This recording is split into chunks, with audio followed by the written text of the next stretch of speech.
To discuss Democratic Congressman Adam Schiff of California, the chairman of the House Select Committee on Intelligence. Chairman Schiff, thanks for joining us. So the intent of these new sanctions is to deter Russia, but you say that sanctions alone are not enough. What other actions do you think the Biden administration needs to take? Well, particularly in the cyber arena, there are certain things that sanctions just aren't going to deter. If the Russians think it's in their advantage to steal certain information, whether it's trade secrets or national security secrets, they're going to try. And we are just going to have to really harden our cyber defenses. If we're really, really good, we might detect in advance maybe, I don't know, 25, 50, even 75% of planned attacks by Russia or China. Probably a lot less, frankly. The rest are going to get through. And so we need to make sure that, first and foremost, our defenses are much stronger than they are today. These sanctions also reveal a new acknowledged public link between the Trump campaign in 2016 and Russia, the U.S. now designating Konstantin Kilimnik, a known Russian agent, and revealing the Trump campaign official Paul Manafort gave Kilimnik sensitive internal polling, which we already knew, and campaign strategy information.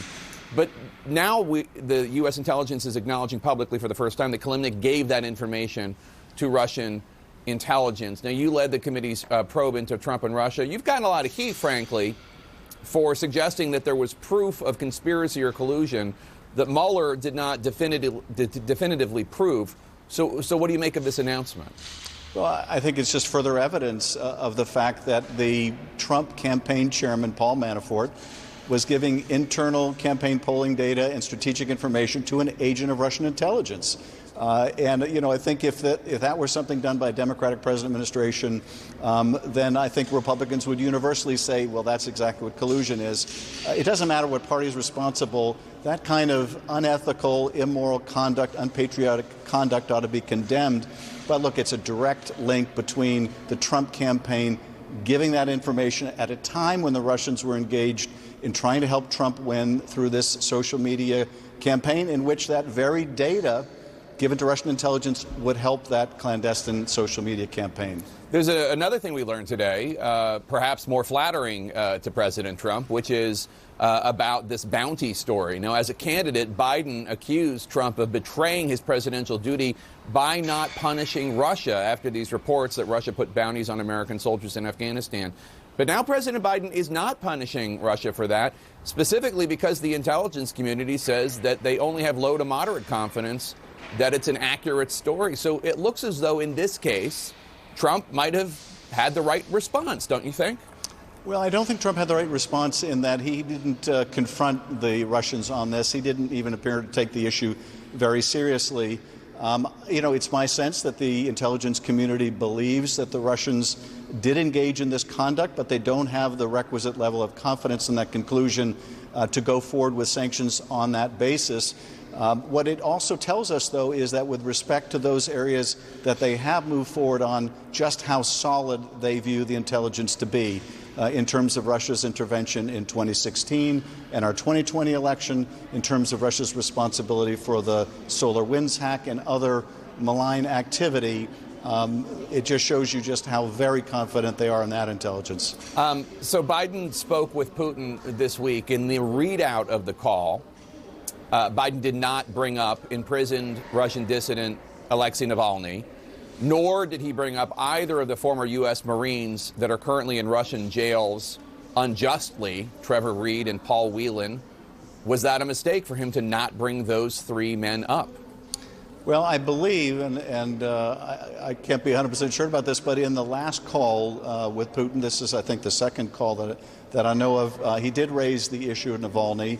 And those things need to be front and center in terms of our relationship. But you know, I think the president obviously had a whole array of priorities in this particular call with Putin. And I think that those issues, though, if there is a summit, they absolutely have to be on the table. And we have to impress upon Putin in every way we can that we will respond when they poison Putin's opponents, and we will respond when they unjustly imprison people, particularly when they take action against U.S. citizens. Well, let's talk about that proposed summit, which Biden proposed might happen in the coming months with Putin. Today, Biden administration officials say Biden wants to build a more stable and predictable relationship with Russia. How can that happen based on all the activities Russia is engaged in?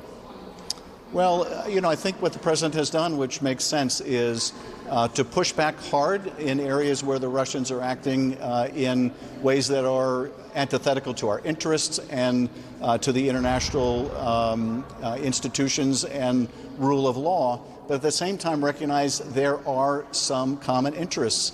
Limiting nuclear weapons is a deep common interest. Avoiding unexpected warfare, blundering into warfare, is a common interest. And so I think that it was very smart of the administration, frankly. At the same time, they're embarking on this strong pushback on Russian malign activities to keep the door open and say, we recognize there's some common interest, and we want at least some predictability in the relationship.